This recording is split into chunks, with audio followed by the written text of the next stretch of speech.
This is the Voice of Early Childhood podcast.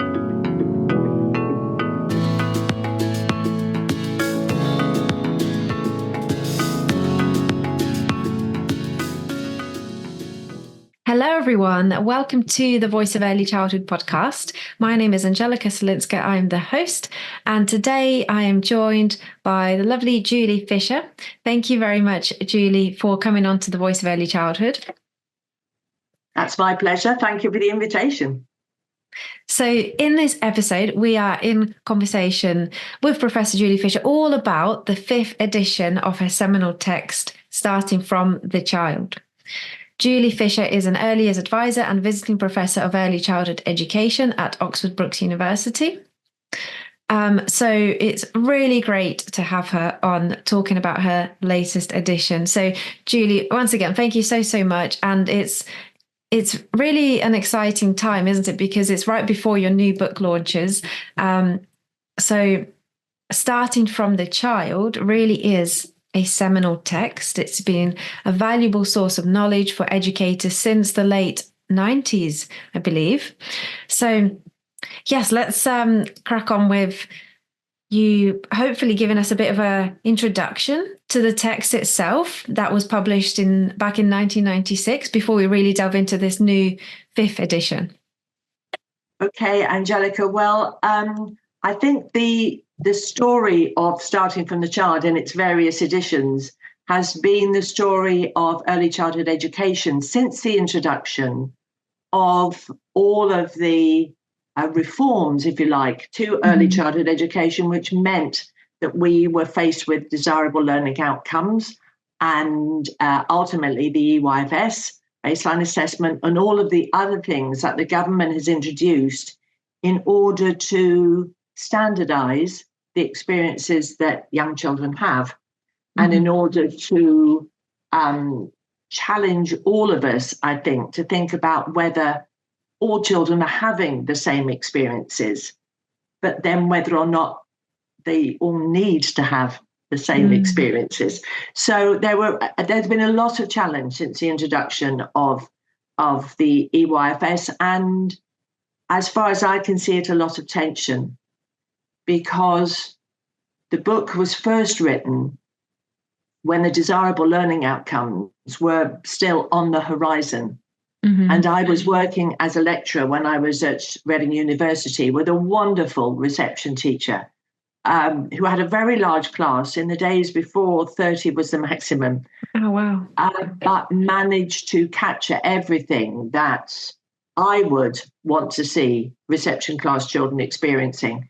And she was really anxious about what the desirable learning outcomes would mean and whether the principles that she held onto so firmly were likely to be challenged to the point that they will become extinct. And so I was in the fortunate position of being able to work with her over a couple of years, looking at what it was that she was being expected to do now with her children that she hadn't been expected to do before, what it would mean for her practice, and whether there was a way through these new expectations without losing the principles that she was holding on to. So that's how Starting from the Child started.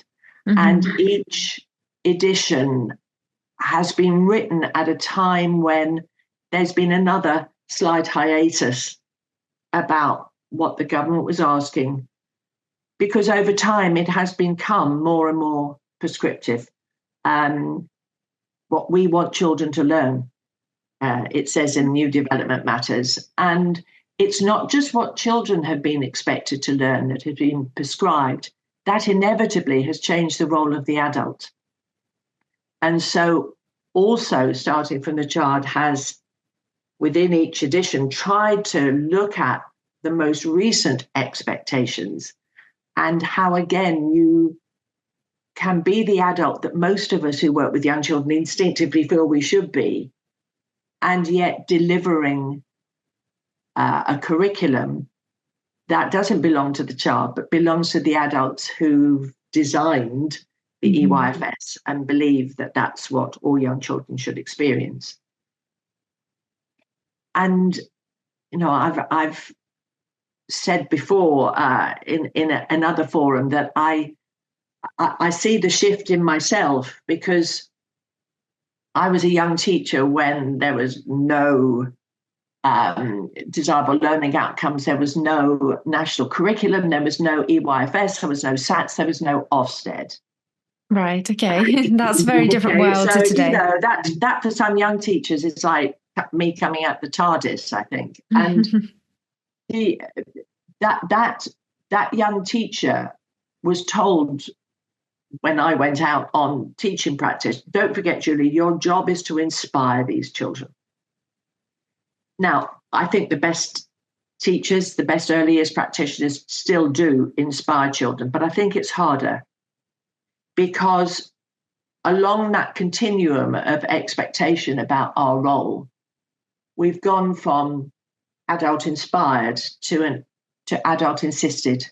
There's a lot for reception teachers in particular, and that's pressurizing down a little bit in some nurseries, that this is what children must learn, whether or not you think they're ready for it, whether or not they want to, whether or not you're comfortable with it. That's what they need to learn. And therefore, that changes not just children's learning experiences, but the experiences of their educators and what their role has to be. Well, I guess everything that you said around, you know, the desirable learning outcomes, and this is why the book is called Starting from the Child then. So we're really, I guess, questioning, problematizing all of the, you know, whether we are still starting from the child, and problematizing all of the policies in place. And is this why there is a question mark at the end of it? I know you mentioned it. That's very important. So is that your reasoning of, like, you know, are we kind of like posing the question, are we still starting from the child? Are we still, you know, looking at the child as, you know, they're the most important person here, and it's not what, like you said, and what the educators are insisting, what the adults are insisting on, and it's not about the policies, and it's about each unique child. The question mark was there in the very first edition. So it was a question then, can we, alongside that teacher whose name was Paula, alongside Paula, can we still start from the child? And then once the documentation, once the expectations, once the standards were all being implemented in one way or another, I think we had a little bit of a happier period. You know, the money followed the EYFS. I was an early years advisor by then in a big local authority.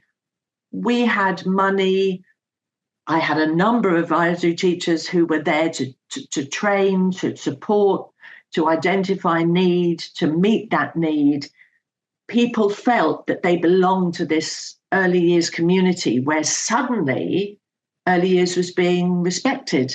And so I removed the question mark, because I felt, no, actually, we can do this. It's okay, we can do this. But what I didn't appreciate in those earlier days, and I've come to appreciate more and more lately, is that what we were celebrating to some extent was the fact that we were in the spotlight. Suddenly, people who had never paid any attention to young children at all were being told it was very important. And that seemed like a very good thing. So my head teachers, I can remember when I started teaching, if anybody came in and wanted to know about nursery and reception, they just say, oh, go and see Miss Fisher, she knows all about that. So there was no sense that they had any real responsibility.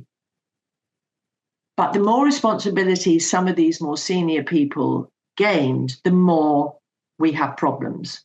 Because many of the people in senior positions, certainly in schools, in local authorities, and indeed in Ofsted, don't have an early years background.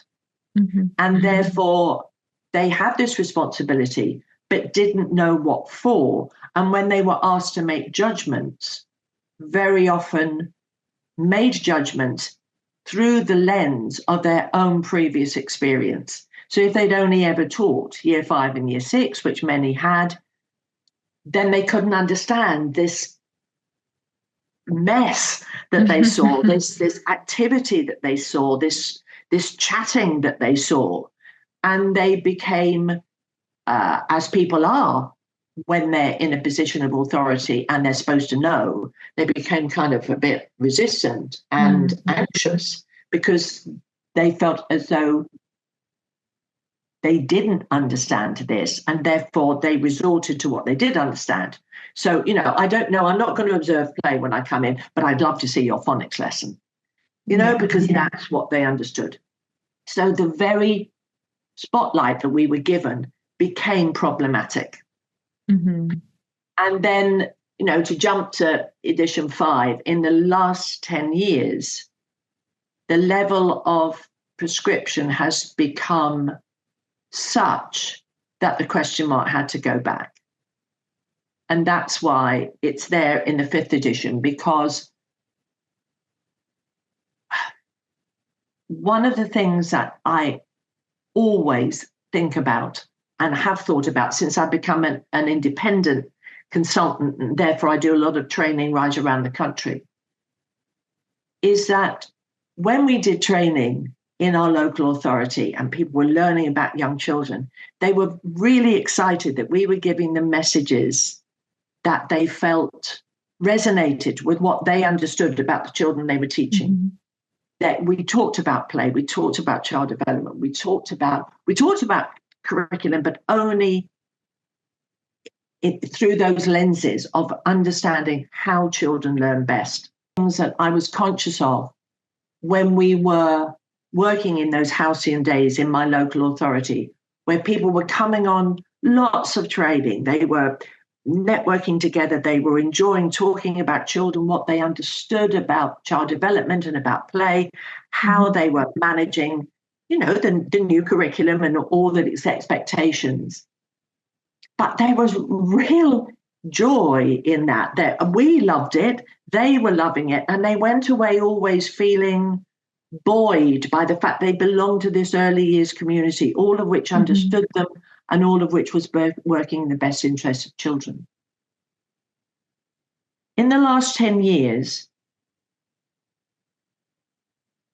what I've noticed is that people are crying.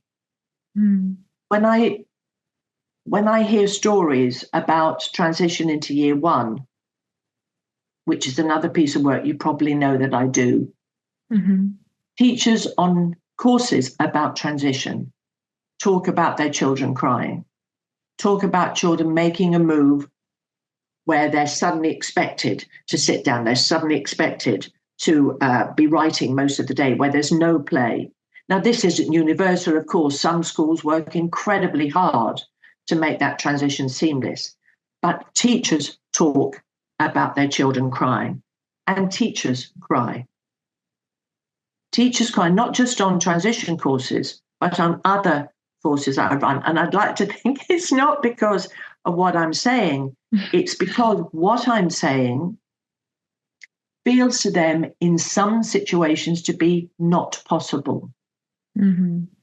So there are things impinging on their practice that make them frustrated and unhappy because they know they shouldn't be doing some of them for the sake of the children. But the expectations are such, the prescription is such, that within their schools, they have to. And therefore, they are torn. And inevitably, therefore, I've had to put the question mark back because simply there are some teachers who feel it's impossible. I wanted to write something that would give them some way through, some hope that they can still do the best they can do for the child whilst meeting these prescriptions that have removed the autonomy of too many teachers, particularly, again, I say that because I think in the PVI sector, very often the managers have a greater understanding of the early years and do not necessarily expect the kind of pressurized experiences that schools currently do. Mm-hmm.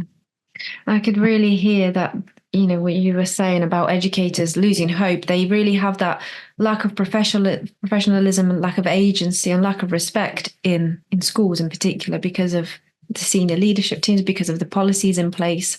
It's really sad to hear that. And I can certainly relate to that in terms of, having been an educator myself and also seeing and hearing feedback from educators whilst they are on CPD training and really, yes, it is that lack of that losing of hope that you get. And this is why so many educators are leaving the sector, unfortunately, because they don't feel like there's another way out. And it's really sad. Hiya! Just quickly, I wanted to ask a favour from all of the listeners and viewers. It would really help this podcast if you subscribe on the platform you are listening or watching on. This will help the Voice of Early Childhood podcast to continue putting out thought-provoking and reflective episodes with a range of guests. And if you are enjoying listening to this podcast, please do share it with someone else who you think would love it too. And of course, as always, we encourage you to share your voice too. If you have reflections, thoughts, and comments, please do share this episode on social media with your comments and tag the Voice of Early Childhood. Let's keep these thought-provoking discussions going. Thank you. I'll let you get back to the episode now. I mean, people of my generation, we came in. I know the job situation is different now than it was then, but most of us fell in love with working with young children and didn't want to leave. Mm-hmm. There's a wise and wonderful woman I know still working in early years in her 80s who says, Julie, there's nothing more important than this.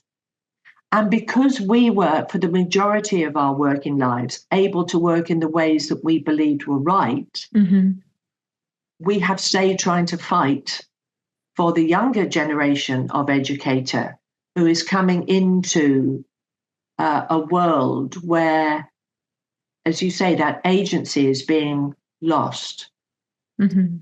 Hence the book. Yes, and a very important book. And I was just thinking throughout all of the things that you were saying earlier when we were talking about problematizing, policy, everything in the book seems very much centered around what's relevant to practice currently. And that's why there were so many editions. It's not just the book, that there's the text itself and different editions, which it completely makes sense that you have put out new editions every few years because things constantly change in early years and we do need to make it relevant to practice today.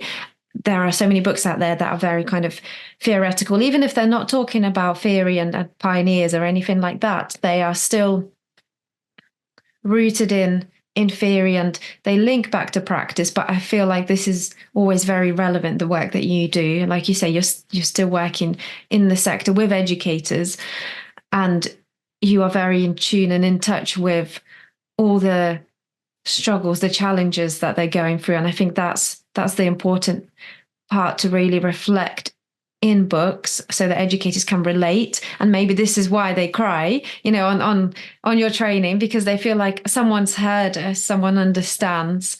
And it's not just we're giving more content, we're giving more CPD to come and take away with us. And actually we can't implement it. With you, I guess they can read in your books and hearing you speak. I guess they can feel like they are being heard. And like we say, there's some hope there. And it makes me think as well of what we just said in terms of, educators leaving. Autonomy is so important in the workplace, just, generally, not just in early years. And that's what makes you want to stay in the work that you love to do. If you are doing something that you're passionate about, but you don't have any autonomy or choice, then you do start to feel disheartened and you do start to feel demotivated even by your passion, and you do want to leave. It's very much like that, I think, in education and earlier specifically, because you do come in, like you say, into early years because you are passionate about the children, about the work, about children's development. So yeah, I think it's our sector is more so, I guess, the kind of the caring sectors as well. Education sectors are more impacted by things like this. I think they are, and I think our problem remains that there are too many people with a finger in the early years pie who don't have the experience and the expertise to be making the pronouncements or buying in the interventions or expecting certain things on a walk around the school, who don't have the expertise to do that in a professional, knowledgeable, sensitive way. And until we make it essential that every head teacher either has early years experience or goes on a substantial training course to learn about and understand how it is that young children learn and how some of the things they might be imposing work against that. See, this is what I don't understand. If you want standards to rise, what you need to know is how young children learn and then use those methods. And in so many schools, the methods being imposed are those that have are not rooted in any way at all with what we know about child development and what's meaningful and motivating for children. So, you demotivate a 4-year-old or a 3-year-old, and you've got a problem right through the primary school and onwards. Get it right in the early years. And as we know, we hand on, we hand over the still enthusiastic, motivated learners. But I think there are too many children at the moment who some of them in their nurseries, certainly in reception, are having a learning day that takes no account of their interests or their strengths, and where they're not allowed to show those, and where their teachers aren't allowed to see the child that is brilliant at building a model or fantastic at organizing a game for their friends to play, or can do intricate things with small world characters and build stories. If you only ever watch the child sitting at a desk learning the more formal agenda, then that's the only child that you see. So if you're not the child that shines and thrives there, the view of you will always be of a child who can't. And one of the things I say a lot is I believe every child has a right to shine and thrive somewhere in their learning day. And even if you have to meet and engage with the more formal agenda that you struggle with, you have to know that somewhere you can go and then show who you are and what you can do. And then the teacher sees another side of you. They see a child who can. And it's interesting when I do go into reception classes, if they've just had a very protracted sit down, listen to this, do it my way phonics session, how, given the chance, they head straight for a play environment where they feel skilled. I'm really good at this. Oh, I can relax because I know how to do this. And you see their need to show the best of themselves because they've just experienced struggle and anxiety. It's really about celebrating their strengths, isn't it? Celebrating their strengths and interests. And like you said, we don't really have the opportunity to always even, I guess, notice them in such a busy classroom, such a busy job full of all of these learning outcomes that we as educators constantly have to have in the forefront of our minds. Yeah. And I think what you mentioned earlier was really interesting as well, actually, in terms of you said a lot of teachers don't have experience in early years and they have very minimal, on PGCEs, the very minimal exposure to early years. And a solution might be kind of a solution to all of this, partly is for every teacher, as you say, to have more experience in early years and understanding of early years. So I guess, to use your phrase, it's about starting from the future educators rather than trying to kind of fix, I guess, the educators that we have now. It's going to those universities, colleges, apprentice providers. And well, I guess maybe even at GCSE level, I have spoken to someone last year. They were talking about the fact that we should have child development at GCSE level. It's not just, at PGCE, we need more early years. So it's really starting from looking at who are our future educators and how much experience they really do need in early years. And it's not just the primary side and secondary side of things. Well, I think you've hit another nail on the head, because the irony is that at a time when the role of the adult, the role of the educator is being challenged more and more because people have been given this responsibility to know about and make judgments about early years, the training is probably at its weakest. So, I can't speak for the training that happens with the PVI sector, because my training world was to do with teachers. But, I went to a teacher training college for 4 years, and we learned about children. We focused on then the 3 to 7 year old age group, because we still had nursery and infant schools. And then the birth to 3 was still seen as care. That's how old I am.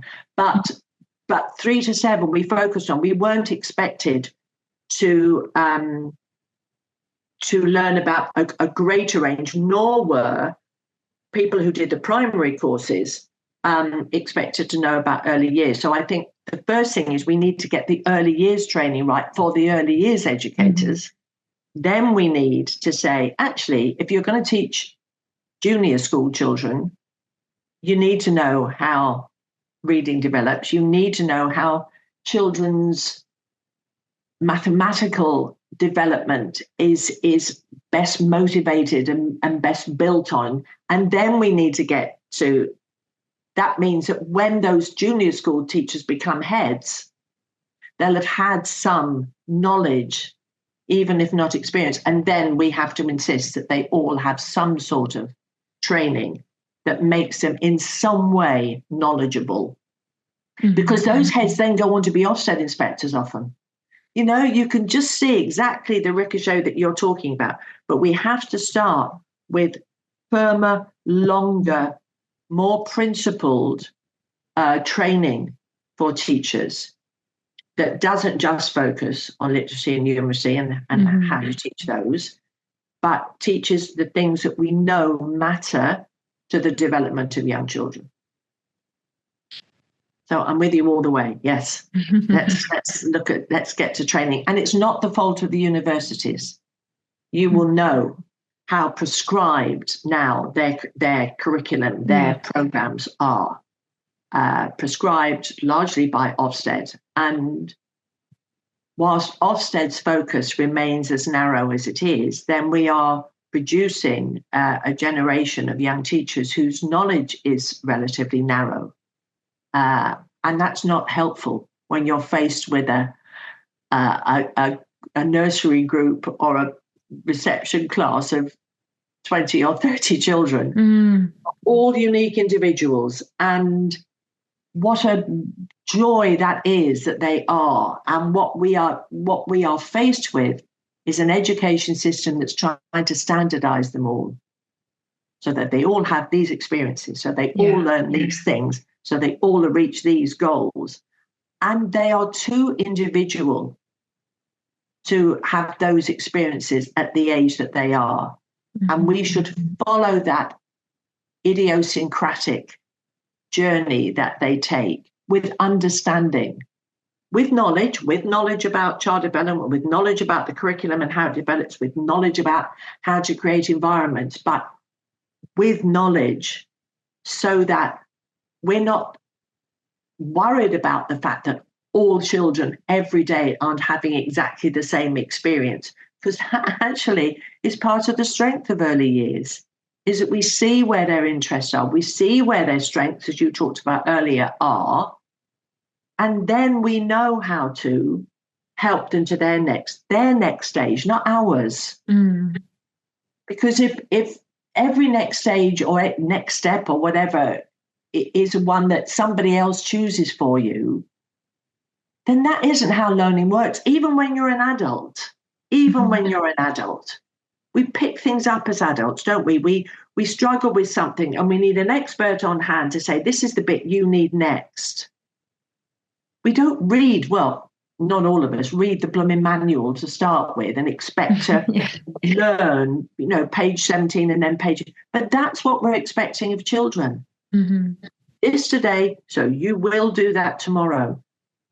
It doesn't reflect young children. It doesn't reflect young children. It's just not developmentally appropriate. I guess we kind of go back to those basics, don't we? Yeah. And I think speaking of the need for training, which is a really big message here, and the need for training for new educators, especially, so we don't keep getting it wrong, I guess. This really leads us on to what I wanted to ask you in terms of what would your advice be to new educators, perhaps apprentices that are coming into the sector, stepping into the early childhood community? Maybe they don't they don't work in settings full time yet, with all of this, or I guess mess currently going on in early years, things that we don't truly agree with as educators, and we have to, I guess, get on with some of these things. What advice would you give to new educators, especially with, we talked about that lack of hope? We don't want them to get demotivated before they enter the sector. No, absolutely. I think the first thing is to establish that they really like young children. And I know that's, maybe a strange starting point, but I do come across people who do find working with young children aggravating and annoying because they don't always do what you want them to do. And they do go on their own way, and they can be a little bit distracting. And if you don't find that fascinating, then it's probably not the job for you. So first of all is to understand what you're coming into, that children will learn in their own ways, irrespective of what we think we're teaching them. They'll learn in their own ways. They'll learn along their own pathway. They will sometimes go off on tangents that don't make any sense to us, but make a lot of sense to them. You need to know that that's what you're facing. You need to understand that the children matter more than you do. So again, this is not a world where you are center stage. You are the performer at the front of the class, and children are, just doing exactly what you ask of them. This is a role that's really hard because you've got all this individuality, all of these different pathways. You have to be skilled enough and sensitive enough and interested enough in the children to understand that you need to work out when to be the right adult at the right time. Do they need me right now? Or is the environment doing a really good job? Are they a bit stuck and despondent? Maybe I can plant an idea. Do they need to learn this, how to hold a hammer, before they go to the woodwork? I need to teach them that. So to be really clear about the challenge of this role is so much of it is unpredictable. And then if you are somebody who's going into teaching in school and you're faced with this standardization, this universality, is to understand that some people very successfully challenge that in their schools. They do say to head teachers, my children aren't learning, they're not happy. I don't need to sit here for an hour doing this. I need to be able to be flexible enough to use the strengths of this scheme, know what you're going into, understand the importance of the children. They're not there to perform for you. You're there to, in a way, to perform for them. The fact that at the end of the day, that it's all about relationships in the early years. So I come back to liking children. young children learn best when they are secure, they like the adults that they're with, they feel that they want to talk to them, really important, as we know, at the age with which we work with children. And that when young children really like their educator, they will learn more because they're more open to it, they're more relaxed, and they feel, sometimes they feel, I want to learn that because she or he says it's interesting. Mm-hmm. Relationships, I think, are at the foundation of everything. Personal, social, and emotional is at the foundation of everything. So I come back to, you've got to really like children, and they be so rewarding that hopefully you'll want to stay in the profession for a long time. I think that's some brilliant advice, really going back to, like you say, relationships and what really matters at the core of all of us as human beings. I guess it really is kind of going back to basics, to be honest, and not looking at, do you enjoy the way that the day flows, or do you enjoy the structure of the day? Do you enjoy being in a school and all these kinds of things? Actually, it's almost so much simpler but bigger than that. Yeah, it certainly is. And as I say, the role of the adult is something I've had to look at a lot in this 5th edition, because it has changed so significantly in terms of the expectations that are laid down for what the adult should do, how the adult should teach. And most of it is to do with the adult-led, the adult-insisted agenda. So little of it, really, in terms of some of the most important documents that practitioners have to work with, so little of it is about that subtlety, sensitivity, nuanced work of being alongside a child as they explore and play, and being the right adult at the right time. I really love that. I've taken a note of that. And I was just about to mention it again before you did, the right adult at the right time. I think that's such an important thing to kind of hold in your head every time you are in the setting, before wanting to, I guess I'm going back to, your work on interacting or interfering, before wanting to step in, consider, am I being the right adult at the right time? Am I interacting or am I interfering? All of this, having that at the forefront of your mind before you, I guess, almost ruin the moment, that opportunity, that learning opportunity for the child, for the group of children. Yeah. So, Julie, thank you so much for this advice. The advice from such a key figure in early childhood, I'm sure, will be greatly valued by educators out there, especially those coming into the sector, like we said. And for all of those listeners and viewers, Professor Julie Fisher's book launch is on Friday, the 7th of June at the Coram Helmsal's Early Years Conference in London. The link to the Eventbrite page is in this episode description for everyone to take a look at. And just a little bit about the day. So throughout the day, there'll be a brilliant lineup of speakers coming together to analyse and investigate the nature of effective, appropriate and responsible early education practice. And the conference day will conclude with Julie in conversation with the Hempsal's Early Years Programme Director, Jan de Biel, with a question time, a book signing and drinks reception. And you will even receive a complimentary copy of the new edition, which is really exciting.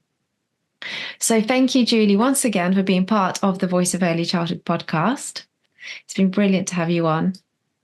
Thank you. I've enjoyed the conversation immensely. And thank you to all of our listeners and viewers. If you enjoyed this episode, you can find plenty more insightful and thought-provoking episodes from a range of guests on the Voice of Early Childhood website. Thank you very much.